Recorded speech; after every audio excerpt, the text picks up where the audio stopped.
கர்த்தருடைய வார்த்தைகளுக்கு நேராய் நாம் கடந்து செல்வோம்.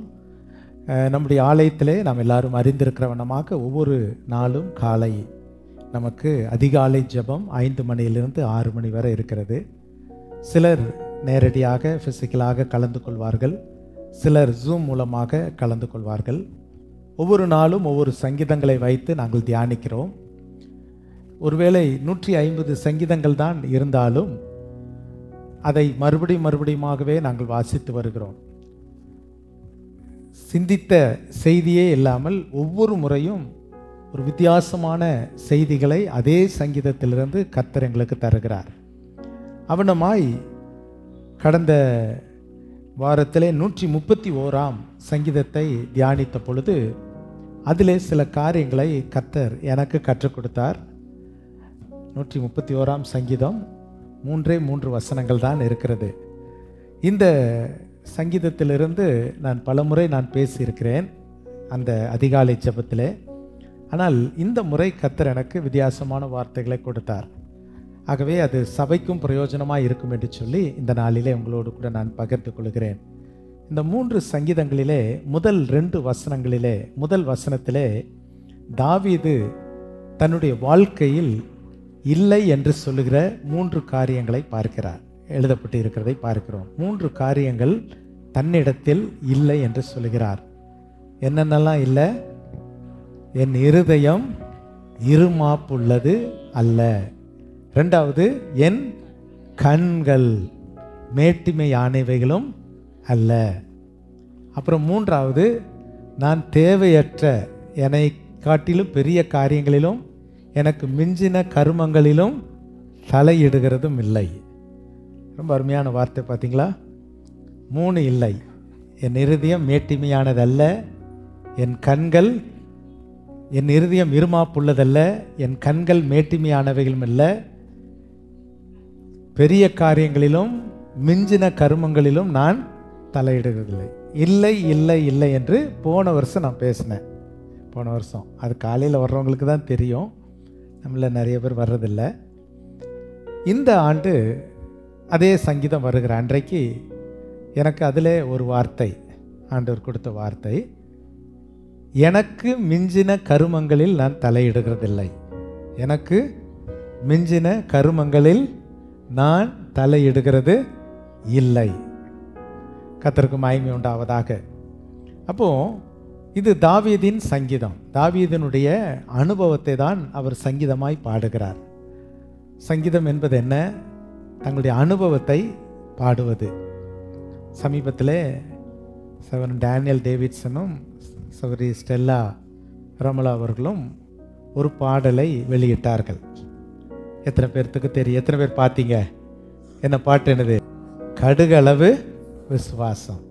ரொம்ப அருமையான டாபிக். கடுகளவு விசுவாசம் உனக்கு இருந்தால் ஆண்டவர் கிரியை செய்வார் அப்படிங்கிறது. எதற்கு நாங்கள் இதை சொல்கிறேன் அப்படின்னா, அனுபவம் தான் பாடல், பாடல் தான் அனுபவம். ஆமென். தாவீது தன்னுடைய வாழ்க்கையின் பாடலை, அனுபவத்தை பாடலாக எழுதுகிறார். அப்போ அவருடைய இருதயத்தை பற்றி சொல்லுகிறார். என் இருதயம் எப்படிப்பட்டதல்ல? இருமாப்புள்ளது அல்ல. அப்போ தாவீதினுடைய இருதயம் எப்படிப்பட்ட இருதயம்? இன்றைக்கு நம்முடைய இருதயத்தை எடுத்துக்கிட்டோன்னா, வெளியில் தோற்றத்தில் நம்ம நல்லா இருக்கிறோம், இருதயம் உள்ளே இருக்குது. இருதயம் மகா திருக்குள்ளதும் கேடு உள்ளதுன்னு பைபிளில் சொல்லப்பட்டிருக்குது. அப்போது இந்த திருக்குள்ள கேடுள்ள இருதயத்தை தேவன் மாற்ற முடியும். அதற்கு தான் ஆண்டவர் இருக்கிறார். ஹல்லேலூயா. மனிதனுடைய இருதயத்தை மாற்றுகிறது தெய்வம். அப்போது தாவீது நல்ல சாட்சியாக சொல்கிறாரு, என் இருதயம் இருமாப்புள்ளதல்ல. அப்போ தாவீதுடைய இருதயம் எப்படிப்பட்டதாக இருந்திருக்கும்? வேதத்தில் நீங்கள் வாசித்து பார்த்தால் அப்போஸ்தலர் நடபடிகளின் புஸ்தகம் 13ஆம் அதிகாரம் 22ஆம் வசனம் வாசிங்க. அப்போஸ்தலர் 13:22. பின்பு அவர் அவனை தள்ளி, அவன் என்பது சவுலை தள்ளி, தாவீதை அவர்களுக்கு ராஜாவாக ஏற்படுத்தி ஈசாயின் குமாரனாகிய தாவீதை என் இருதயத்துக்கு ஏற்றவனாக கண்டேன். போதும், இங்க கவனிங்க. தாவீதின் இருதயம் எப்படிப்பட்ட இருதயமாம்? தேவனுக்கு ஏற்ற இருதயமாய் யார் காண்கிறா? பொதுவாக நம்ம சொல்லுவோம், என் இருதயம் எனக்கு தெரியுங்க, நான் எப்படி இருக்கிறேன், நான் எவ்வளோ ஒழுங்குன்னு எனக்கு தெரியுதுன்னு நம்மளே சொல்லுவோம். இப்போ தாவீது தன்னை பற்றி அவன் சொல்லலை, என் இருதயம் ஏற்றதுன்னு சொல்லி ஆண்டவர் தாவீதினுடைய இருதயத்தை தன் இருதயத்திற்கு ஏற்ற இருதயமாய் கண்டாராம். ஒரு இல்லையா சொல்லுங்க பார்க்கலாம். நம்ம வாழ்க்கையில் இந்த இருதயத்தை தேவனுக்கு ஏற்ற இருதயமாய் மாற்ற முடியும், மாற்றி அமைக்க முடியும். நம்ம இருதயத்தில் பொல்லாத சிந்தனைகள், விபச்சாரம், வேசித்தனம், களவு, பொருளாசை, துர்க்குணம் இதெல்லாம் இருக்குதுன்னு சொல்லி பைபிளில் போடப்பட்டிருக்குது. ஆனால் இதை நல்ல இருதயமாய் மாற்ற தேவனால் முடியும். அல்லேலூயா. எப்போ? மகனே உன் இருதயத்தை எனக்கு தா. ஆண்டவர் அப்படி சொல்றாரு நீதிமொழிகள், என் மகனே உன் இருதயத்தை எனக்கு தா. நம்ம இருதயத்தை நம்ம ஆண்டுகிட்ட கொடுத்துட்டோன்னா அவர் மாற்றிடுவார். அவர் மாற்றிட்டா நம்மளும் தைரியமாக சொல்லலாம், என் இருதயம் இருமாப்புள்ளதல்ல. இன்றைக்கு மனித குலம் வாழ்ந்து கொண்டு இருக்கிற இந்த காலத்தில் நம்ம அநேகருடைய இருதயம் இருமாப்பினால் நிறைந்திருக்கிறது.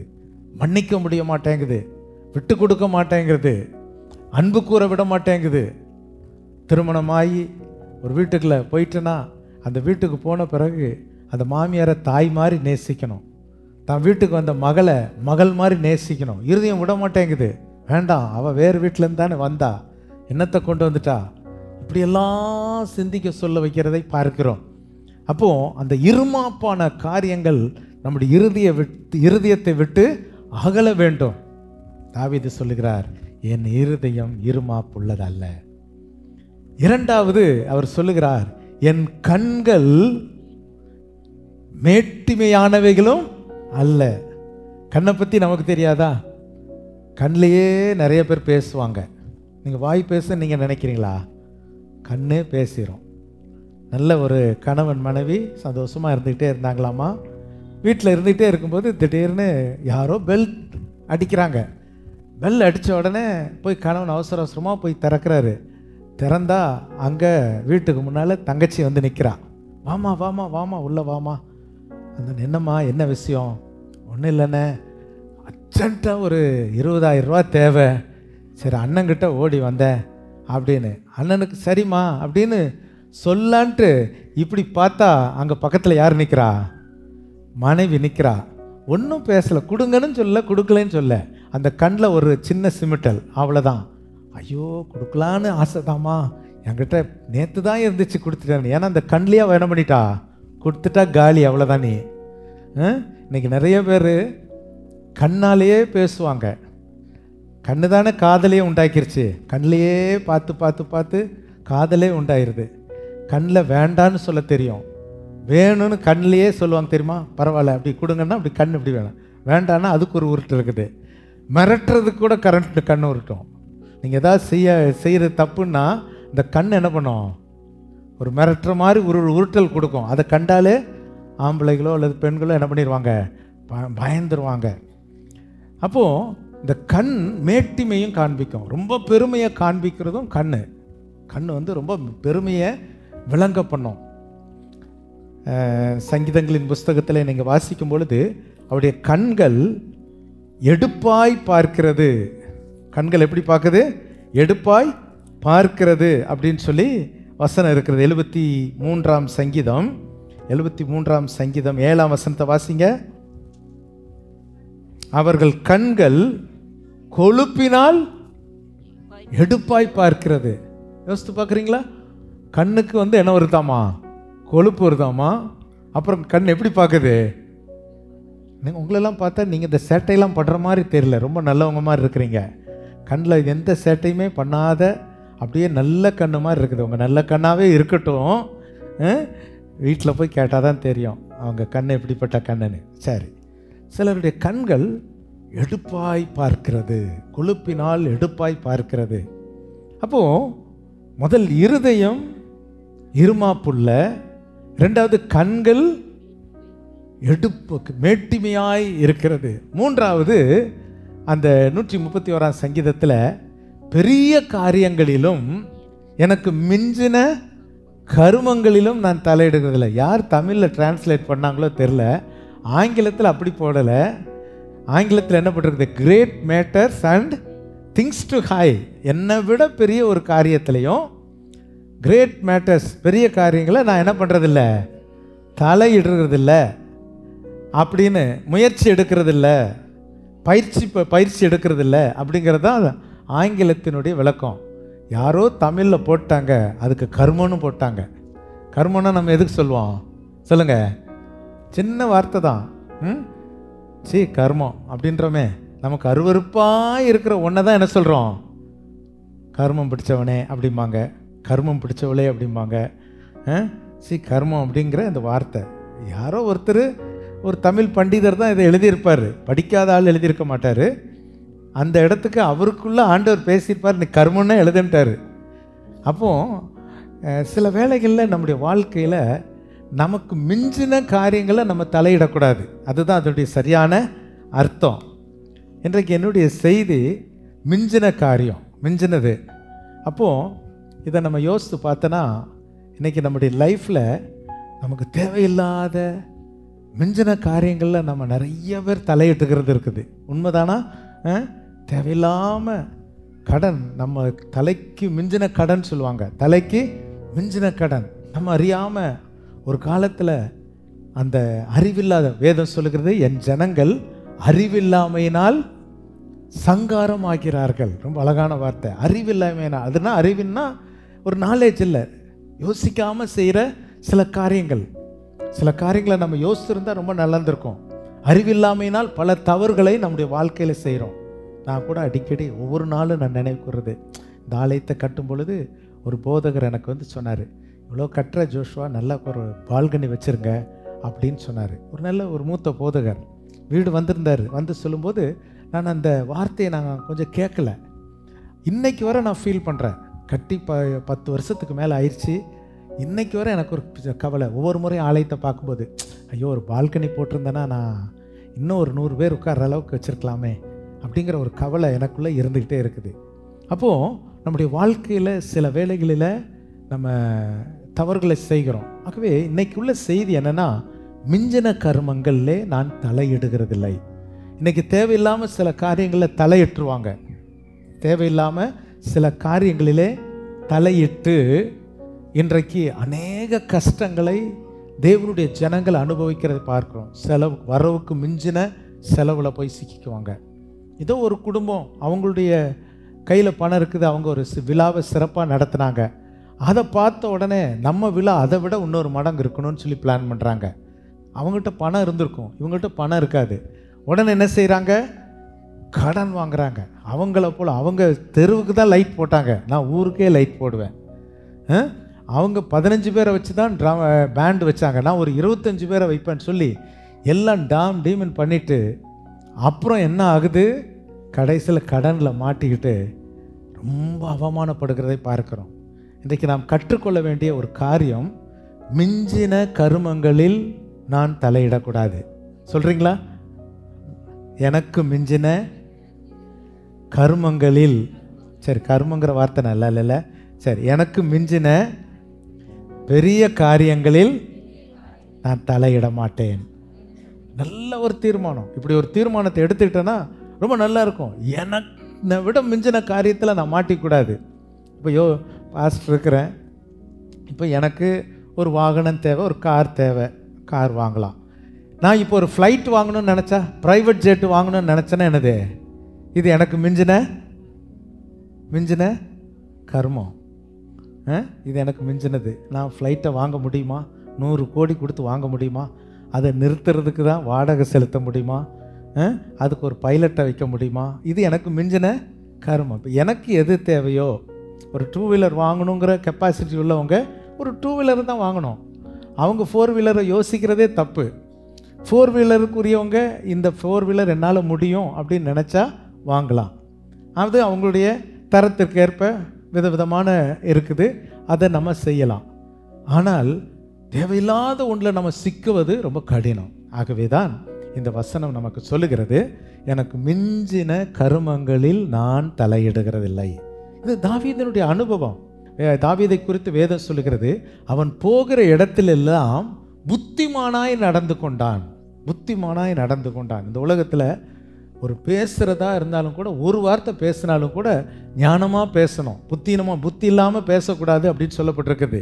ஒரு வசனம் அழகா, ஏற்ற சமயத்தில் சொல்லப்படும் வார்த்தை வெள்ளித்தட்டில் வைக்கப்பட்ட பொற்பழங்களுக்கு சமானம். அப்போ ஒரு இடத்துல 4 பேர் இருக்கிற இடத்துல ஒரு வார்த்தை பேசுனாலும் கூட கொஞ்சம் கவனமாக பேசிட்டா ரொம்ப நல்லா இருக்கும்.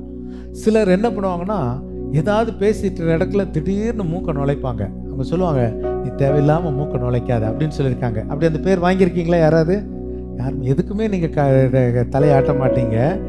நீங்கள் கண்ணை கேட்டாலும் நல்ல கண்ணுங்கிறீங்க, தேவையில்லாமல் தலையிடவே இல்லைங்கிற மாதிரி சொல்கிறீங்க. ஆனால் எத்தனை இடத்துல தலையிட்டு கெட்ட பேர் வாங்கிட்டு வந்திருப்பீங்க தெரியுமா உங்களுக்கு? நீ ஏன் தேவையில்லாமல் மூக்கை நுழைக்கிற அப்படின்னு வீட்டுக்குள்ளே பேசியிருப்பாங்க, சொந்தத்துக்குள்ளே உட்காந்துருக்கும் போது பேசியிருப்பாங்க. எல்லாமே சகஜம், நம்ம வாழ்க்கையில் நடக்கிற. தேவையில்லாமல் மூக்கை நுழைச்சிக்கிட்டு அவமானப்பட்டுட்டு அசிங்கப்பட்டு போகிறத பார்க்கிறோம். ஆகவே இந்த தாவீது சொல்லுகிறான், எனக்கு மிஞ்சின கருமங்களில் நான் தலையிடுகிறதில்லை. 2வது வசனம் பாருங்க, பிரசங்கியின் புஸ்தகம் 7ஆம் அதிகாரம் 16ஆம் வசனம். மிஞ்சின நீதிமானாயிராதே. முதல் மிஞ்சின கருமம், மிஞ்சின கருமம். இப்ப 2வது குறிப்பு என்னது? மிஞ்சின நீதிமான். மிஞ்சின நீதிமான். சிலர் கிறிஸ்தவ உலகத்துல இருக்கிறாங்க, தான் ரொம்ப நீதிமான் மாதிரி தம்முடைய செய்கையில காட்டுவாங்க தெரியுமா? நான் தான் அப்படி பரிசுத்தம் அப்படின்னு சொல்லி பேசுவாங்க. பேச்சு ஐயோ, எனக்கு நான் பைபிளே கரைச்சு குடிச்சிருக்காங்க. அவங்க என்ன சொல்லுவாங்கன்னா, அப்படி சொல்றது எப்படி தெரியுமா? பாஸ்டர் நீங்க என்ன பேசுறீங்க, நான் பைபிளையே கரைச்சு குடிச்சிட்டேன் அப்படிம்பாங்க. ஜீரணமாச்சான்னு தெரியல, எனக்கு கரைச்சி குடிச்சதுனால இப்படியா ஜீரணமாச்சா இல்லையான்னு தெரியல. அவ்வளவு அவங்க கரைச்சி குடிச்சிருப்பாங்களாமா. சிலர் அந்த இடத்துல தங்களுக்கு ஒரு ரொம்ப பவர் இருக்கிற மாதிரி, தனக்கு தான் ஃபயர் இருக்கிற மாதிரி, தனக்கு தான் விஷன் இருக்கிற மாதிரி, தனக்கு தான் கர்த்தர் ரொம்ப பேசுகிற மாதிரிலாம் சில நேரத்தில் சொல்லுவாங்க. சில இடங்களில் பார்த்தீங்கன்னா, நான் இந்த ஊழிய அனுபவத்தில் பார்த்துருக்குறேன். ஒரு சகோதரி அந்த காலத்தில் இருந்தாங்க, நீங்கள் நினச்சாலும் அவங்கள கண்டுபிடிக்க முடியாது யாருன்னு. வெளியில் கெட்ட வார்த்தையாக அப்படி பேசுவாங்க. ஆனால் சர்ச்சுகளை வந்து அவங்கள மாதிரி அந்நிய பாஷை பேசுகிற ஆளை பார்க்கவே முடியாது. எல்லாருடைய சத்தத்தை விட அவங்க பயங்கர சத்தம் போட்டு அந்நிய பாஷை பேசுவாங்க. நம்பவே முடியாதுங்க. இந்த அம்மா எப்படிங்க இவ்வளோ நீதிமான், மிஞ்சின நீதிமான்? ஏன்னா சர்ச்சில் வந்துட்டா நான் தான் நம்பர் 1 அந்நிய பாஷைன்னு சொல்லி பேசுவாங்க. வெளியே போனால் அது அந்த தாறுமாறான பாஷையை கண்டமானிக்கு பேசுவாங்க. வீட்டுக்குள்ளேயும் சரி வெளியிலையும் சரி. இது மிஞ்சின நீதிமானுக்குரிய காரியம். வேதத்திலே தன்னை ஒருவன் மிஞ்சின நீதிமானாய் காண்பிக்க விரும்பினான். லூக்கா எழுதின சுவிசேஷம் 18ஆம் அதிகாரத்தை நீங்கள் எடுத்துக்கொள்வீர்களானால், 2 மனிதர்கள் ஜெபம் பண்ண ஆலயத்திற்கு போனாங்க. 2 மனுஷர் ஜெபம் பண்ண ஆலயத்திற்கு போனாங்க. ஒருவன் பரிசேயன், மற்றொருவன் ஆயக்காரன். அந்த பகுதியை நீங்க தயவுசெய்து திருப்பிக்கோங்க. இப்போ முதல் ஜெபம் யாரு அப்படின்னா, இந்த மிஞ்சின நீதிமான் ஜெபம் தான். மிஞ்சின நீதிமான் அவன் எப்படி ஜெபம் பண்றான்? அவன் எப்படி ஜெபம் பண்றான் பாருங்க. பரிசேயன் நின்று அப்புறம், தேவனே நான் பரிகாரர், அநியாயக்காரர், விபச்சாரக்காரர் ஆகிய மற்ற மனுஷர்களைப் போல இராமல் இந்த ஆயக்காரன் பாருங்க. நீதிமான், மிஞ்சின நீதிமான் எப்படி சொல்றான் பாருங்க. ஆண்டவரே, அந்த பக்கத்துல இருக்கிறாரு அந்த பிலிவர் மாதிரிலாம் நான் இல்லை ஆண்டவரே, அவனை மாதிரி இல்லைங்க, இவனை மாதிரி இல்லைங்க, நான் யோக்கியங்க, இவனை மாதிரி இல்லாததுனால தான் நான் ஸ்தோத்தரிக்கிறேன். எப்படி இருந்திருக்கும் அவன் காதுல விழுந்தாத வார்த்தை? எப்படி இருந்திருக்கும் யோசித்து பாருங்க. அவன் இன்னொருத்தன் ஆயக்காரன், வரி வசூலிக்கிறவன். ஊரே திட்டம். வரி வசூலிக்க போனா நீங்க பார்த்துட்டு சந்தோஷமாவா கொடுப்பீங்க? யோசிச்சு பாருங்க. இந்த வட்டிக்காரரு அந்த பேக் எடுத்துக்கிட்டு வராருன்னு வச்சுக்கோங்க, அவர்கிட்ட பணம் வாங்கும்போது ரொம்ப சந்தோஷமா வாங்குவோம். அவர் கொடுத்த பணத்தை திரும்ப கேட்க வருவார் பார்த்தீங்களா? அவர் வரும்போதே நம்மளாம் என்ன பண்ணிடுவோம், இவனுக்கு வேலையே இல்லை, கரெக்டாக இந்த நாளில் கரெக்டாக பைய தூக்கிட்டு உள்ள வாங்க போகும்போது எப்படி இருந்துச்சு வாங்க போகிறது. அதனால இந்த வரி வசூலிக்கிறவங்களாம் நல்ல பேர் இல்லை. இப்போ அவன் காதில் விழுகிற மாதிரி சொல்கிறான், இங்கே நிற்கிறானே இவனை போலவும் இல்லை ஆண்டவரே, இவனை போலவும் இல்லை ஆண்டவரே, அதனால உம்மை ஸ்தோத்தரிக்கிறேன். தன்னை நீதிமான் என்று சொல்லுகிறான். அதோட விட்டான ஜெபம். அடுத்த வசனம் வாசிங்க. வாரத்தில் 2 தரம் உபவாசிக்கிறேன். ஆண்டவரே, நான் நீதிமான்பா, நான் எத்தனை முறை உபவாசிக்கிறேன்? 2 தரம் உபவாசிக்கிறேன். என் சம்பாத்தியத்தில் எல்லாம் தசமபாகம் செலுத்தி வருகிறேன். எல்லாத்திலையும் கம்ப்ளீட்டா நான் தசமபாகம்லாம் ஒழுங்கா செலுத்திடுறப்பா அப்படின்னு ஜெபம் பண்ணானா. இவனுடைய ஜெபம் தன்னை நீதிமான் என்று காண்பிக்க. இப்போ இன்னொருத்தன் ஆயக்காரன், அவன் தன்னை நீதிமான்னு சொல்றதுக்கு ஒண்ணுமே இல்லை. அவன் வீடு வீடா போய் வரி வசூல் பண்றவன். அவன் என்ன சொல்றான்னா, தூரத்துல போய் நின்னுட்டான். தூரத்துல நின்று தன் கண்களை கூட வானத்திற்கு ஏறெடுக்க துணியாமல் தன் மார்பிலே அடித்து கொண்டு, தேவனே பாவியாகி என் மேல் கிருபையாயிரும். இதுதான் சிம்பிள் ஜெபம். இப்ப நீதிமானாய் தன்னை காண்பிக்கிற ஒரு மனிதன் எப்படி ஜெபம் பண்ணாருன்னு பார்த்தோம். தன்னை ஒரு பாவியாக ஆண்டவருடைய சமூகத்தில் நிற்க கூட நான் திராணியற்றவன், உம்முடைய முகத்தை கூட பார்க்க நான் திராணியற்றவன், ஆண்டவரே நான் மார்பில் அடிச்சுக்கிட்டு பாவியாகி என் மேல் கிருபையாயிரும். அடுத்த வசனத்தை வாசிப்போம். அவன் அல்ல இவனே. நல்லா கவனிங்க பாருங்க, ஆண்டவருடைய வசனம் எப்படி இருக்குது. அவன் இவன்னா எப்படி? ரெண்டு பேர் நிக்கிறாங்க சர்ச்சில். தூரத்தில் இருக்கிறவனை பார்த்து நம்ம என்ன சொல்லுவோம்? அவன் அப்படின்னு சொல்லுவோம். பக்கத்தில் நிக்கிறவனை பார்த்து இவன் சொல்லுவோம். ஆயக்கார் எங்க நின்றா? தூரத்தில் நின்று. தூரத்தில் நின்று. இப்ப ஆண்டவருடைய ரிசல்ட் வருது.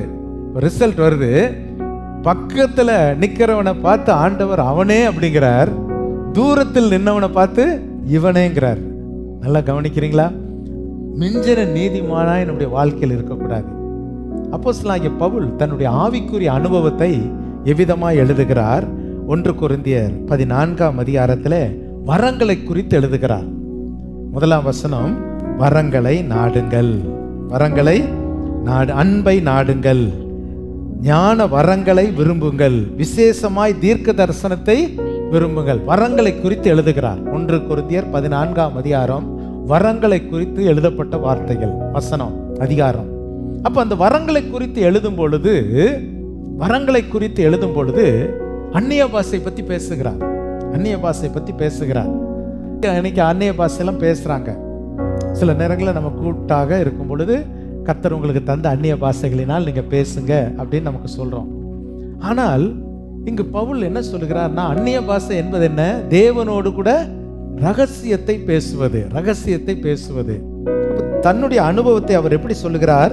18ஆம் வசனத்தை வாசிங்க.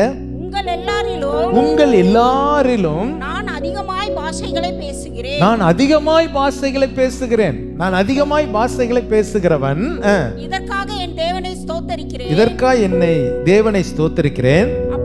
அப்படி இருந்தும் உங்களை விட அதிகமான பாஷைகளை நான் பேசின பொழுதிலும் நான் சபையிலே அந்நிய பாஷையில் 16,000 வார்த்தைகளை பேசுகிறதும் மற்றவர்களை உணர்த்தும்படி என் கருத்தோட 5 வார்த்தைகளை பேசுகிறதே. பாருங்க, அவர் என்ன சொல்றாருன்னா, எனக்கு நிறைய அந்நிய பாஷை தெரியும், ஆனா நான் உங்கள் எல்லாரை விட அதிகமா பேசினாலும் கூட ஒரு இடத்துல கூடி வரும் பொழுது அந்நிய பாஷையை சத்தமா பேசுறதை விட கருத்தா 5 வார்த்தை பேசுறதா நான் வச்சிருக்கிறேன்.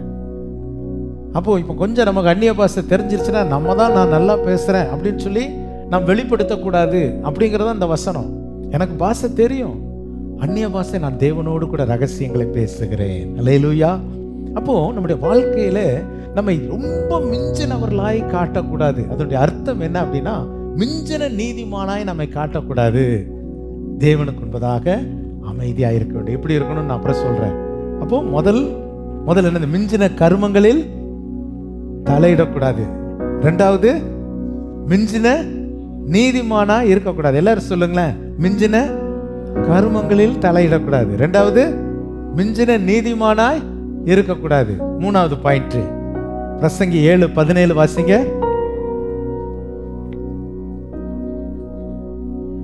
மிஞ்சின துஷ்டனாய் இராதே. நல்லா கவனிங்க, மிஞ்சின துஷ்டனாய் இராதே, அதிக பேதையும் ஆயிராதே, மிஞ்சின பேதையா இராதே. நல்லா கவனிக்கிறீங்களா?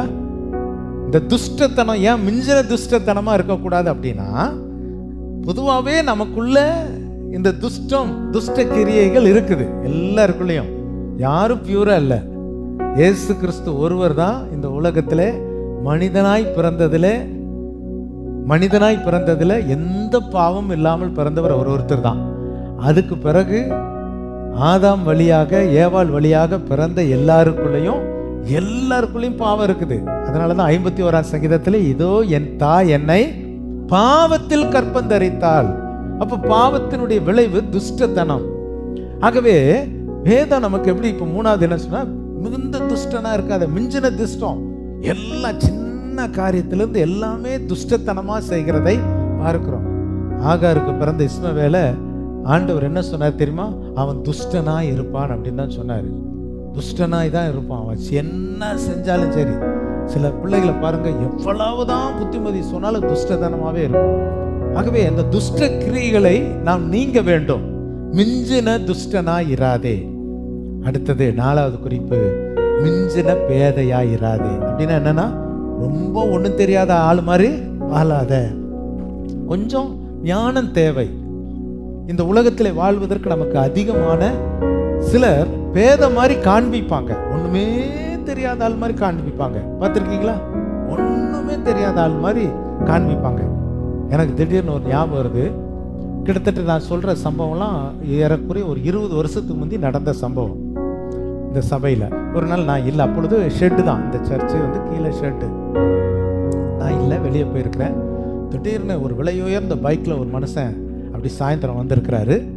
வந்து நின்றுட்டு இந்த சர்ச்சு பாஸ்டர் எங்க அப்படின்னு அந்த தம்பிமார்கிட்ட கேட்டிருக்காங்க. இல்லை ஐயா வெளியே போயிருக்காங்க. நான் அவர் சொல்லியிருக்காரு தானே, தான் ஸோ நான் அப்படி ஒரு வெளிநாட்டிலேருந்து வந்திருக்கிறேன் அப்படின்னு. உடனே பையனுக்கெல்லாம் அவருடைய நம்பர்லாம் வாங்கிட்டு ஐயா வந்தோடனே சொல்கிறேன் அப்படின்ட்டுன்னு. அப்புறம் அடுத்த நாள் வந்துட்டார். அவர் வந்த அந்த மிடுப்பாக வந்ததெல்லாம் பார்த்த உடனே நானும் அப்படியே கவுந்த உடனே அடுத்த நாள் அவரை சாட்சிலாம் சொல்ல வச்சுட்டேன். அவர் சாட்சியாக கேட்ட உடனே அப்படியே எல்லாருக்கும் கண்ணில் தண்ணி வந்துருச்சு. மாட்டுக்கு வைக்கிற இந்த கழனி தண்ணி தான் எங்கள் அம்மா எங்களுக்கு காலையில் சாப்பாடு கொடுப்பாங்க, மாட்டுக்கு வைக்கிற தண்ணி தான், அது கூட எனக்கு கிடைக்காது அப்படின்னு சொன்னோடனே, இன்னைக்கு கத்துறங்கள நல்ல ஒரு வெளி தேசத்தில் ரொம்ப ஆசீர்வாதமாக இருக்கிறேன் அப்படின்னு சொன்னோன்னே எல்லாருக்கும் கண்ணில் தண்ணி வந்துருச்சு. நானும் ரொம்ப நம்பிட்டேன். அப்படி நடந்துச்சு. அதுக்கு பிறகு இவர் சிலர்லாம் அணுகுனவங்கள்ட்டெல்லாம் நீங்கள் ஏன் கவலைப்படுறீங்க, உங்களுக்கு அந்த நாட்டுக்கு கூப்பிட்டு போயிடுறேன், உங்களுக்கு நீங்கள் செக்கை தூக்கி பேங்க்கில் போட்டால் போதும் 30,000 ரூபா சம்பளம், நீங்கள் அந்த பேங்க்லேருந்து பணத்தை எடுத்துகிட்டு வந்துட்டா போதும் உங்களுக்கு 50,000 ரூபா சம்பளம். நம்மளுக்கு ஒரே சந்தோஷம். பாஸ்டர் நம்மளை கொண்டு போகலை, இந்த ஆள் இப்படிலாம் 50,000 ரூபா சம்பளம் வாங்கி தராங்கிறாரு, உண்மையாவா? சரி, நான் எல்லார்ட்டையும் கொஞ்சம் கொஞ்சம் பணத்தையும் அவர் வாங்கிட்டாரு. யார்? அவர் வாங்கிட்டாரு. எனக்கு அது பெருசு இல்லை. அவர் ரொம்ப பேதையாக இருந்தாருங்கிறத பேதையாக காட்டிக்கிட்டாரு. சிலர் பேதையாக நடிப்பாங்க தெரியுங்களா? அப்போ ஒரு குறிப்பிட்ட கேரல் ரவுண்ட்ஸ் அந்த வருஷம், இந்த கேரல் ரவுண்ட்ஸில் இப்போ அவரும் எங்களோட வராரு. அவர் ஹீரோ. இப்போ வந்து அவர் ஹீரோ மாதிரி வராரு. எல்லா வீட்டுக்கும் ஏறி இறங்குறாரு. அப்போ கொஞ்சம் வீடுகள் கம்மி, வீடு ஏறி இறங்குறாரு.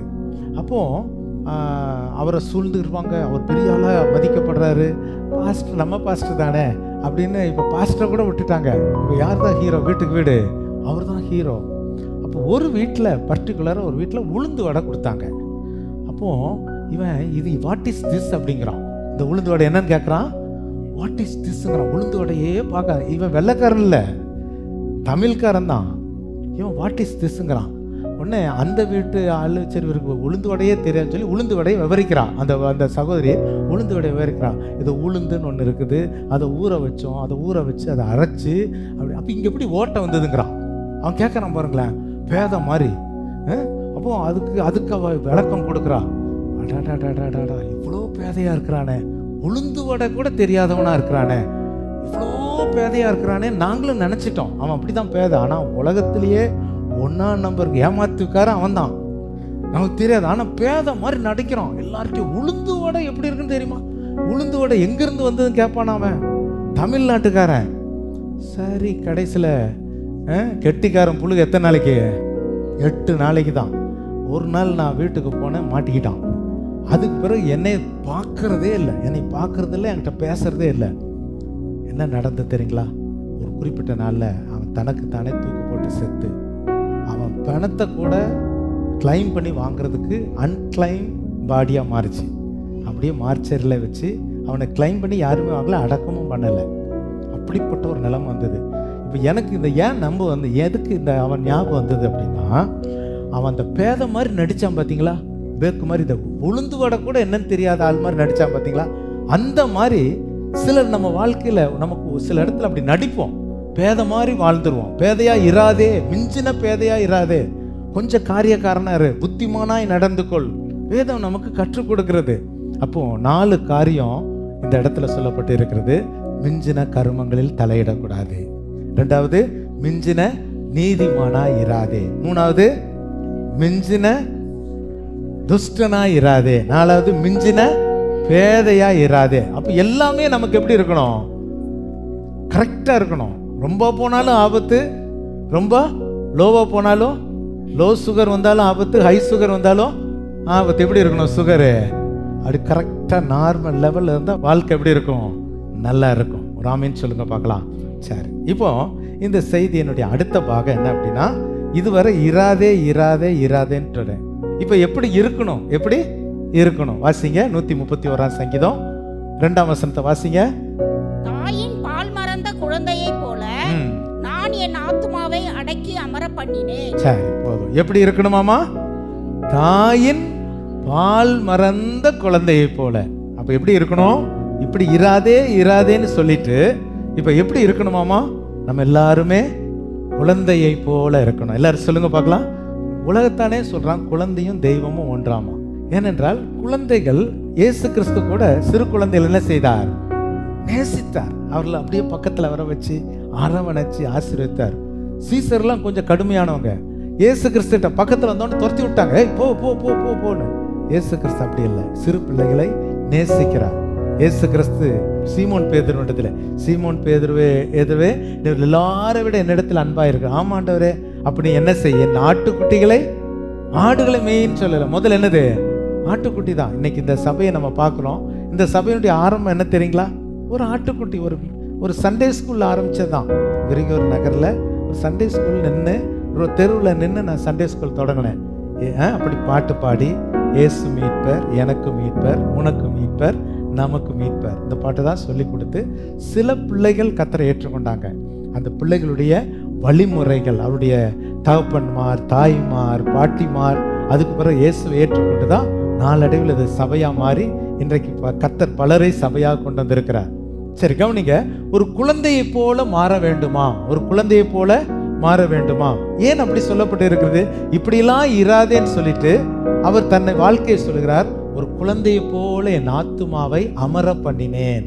அமர்ந்து இருக்கிற ஒரு அனுபவம் குழந்தையை போல இருக்க வேண்டும் என்று சொல்லப்பட்டு இருக்கிறது.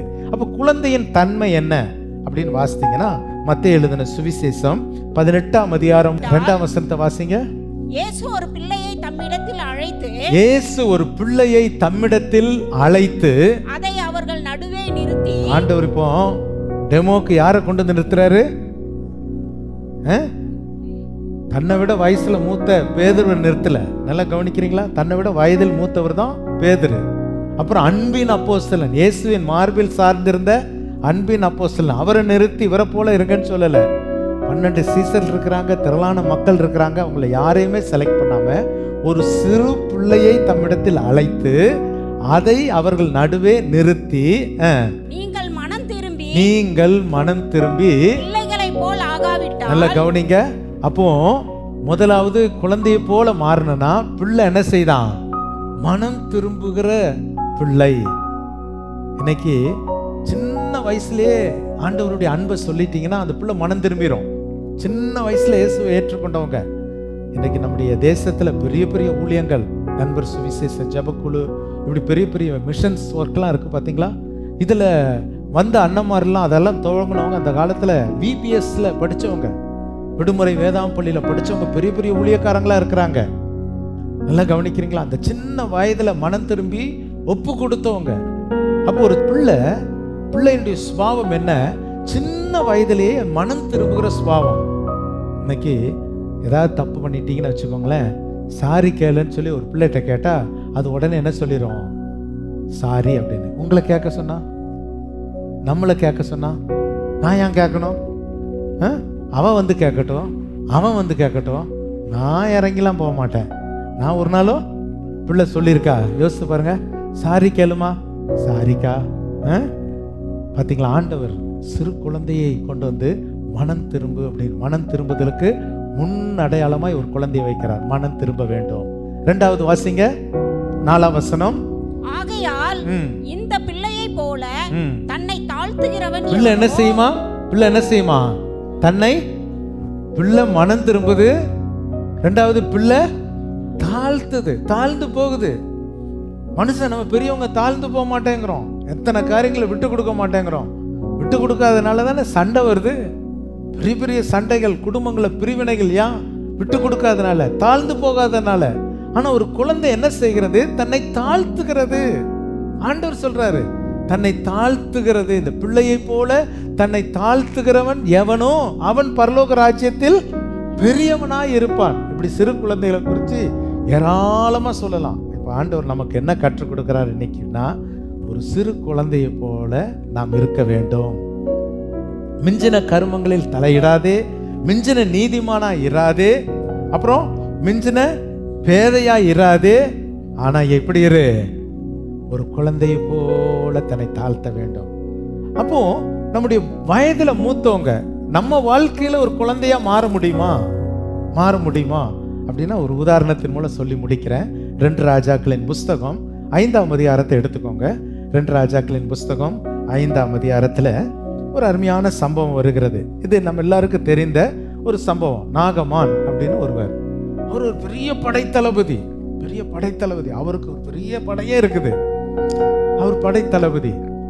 வெளியே வந்தா அவருடைய ட்ரெஸ்ஸு, அவருடைய எல்லா மெடல்ஸ் எல்லாம் நிறைய so many மெடல்ஸ் அப்படி தொங்கிட்டே இருக்குது. செக்யூரிட்டி, வாய் பிரிவு எல்லாம் போகுது. அவ்வளோ பெரிய ஆளு. வீட்டில் வந்து சட்டையை கழட்டினா அவர் யாரு? நாத்தம் பிடிச்சவன். குஷ்டரோகின்னு சொல்லக்கூடாது, நாத்தம் பிடிச்சவர். சட்டையை கழட்டினா எப்படி வரும்?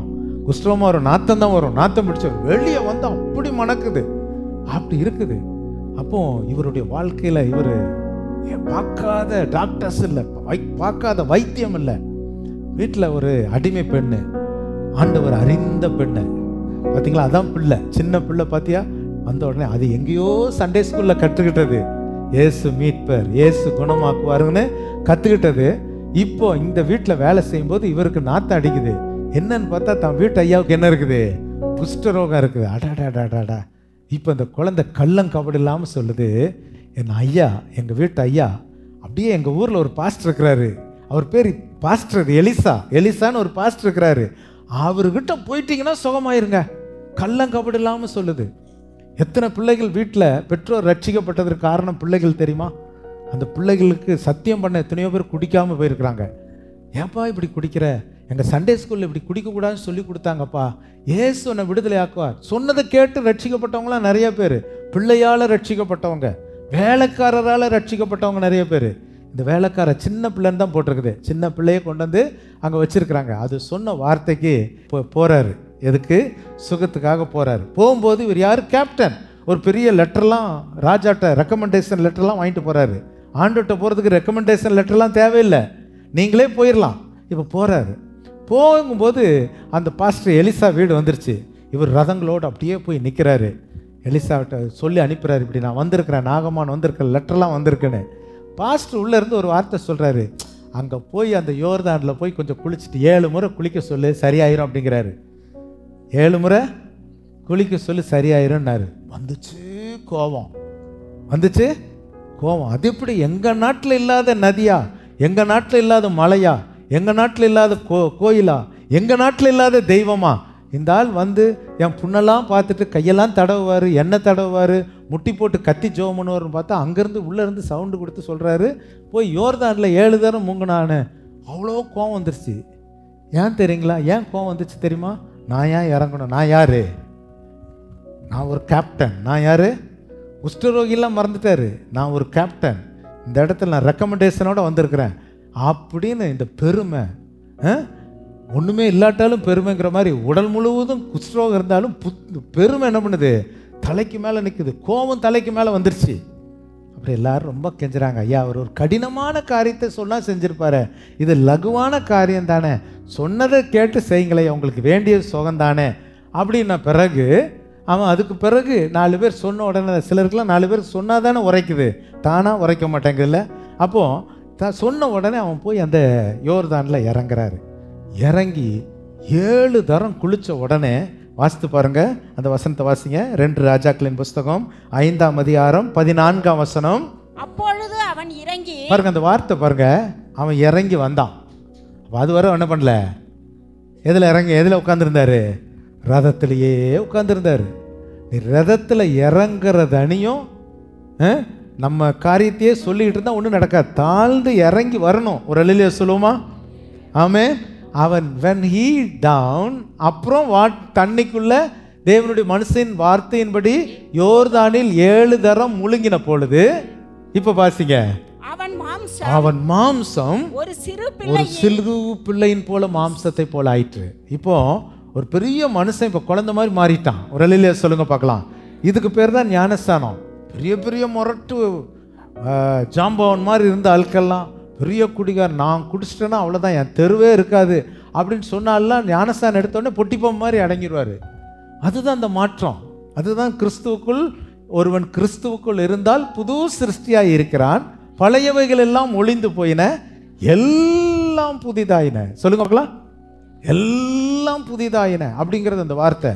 இப்போ இவன் மூழ்கி எழுந்த உடனே அவன் என்ன பண்ணிட்டான்? அவன் மாம்சம் ஒரு சிறு பிள்ளையின் மாம்சத்தை போல மாறிவிட்டு, அங்க ஒரு வார்த்தை பாருங்க, அவன் சுத்தமானான்.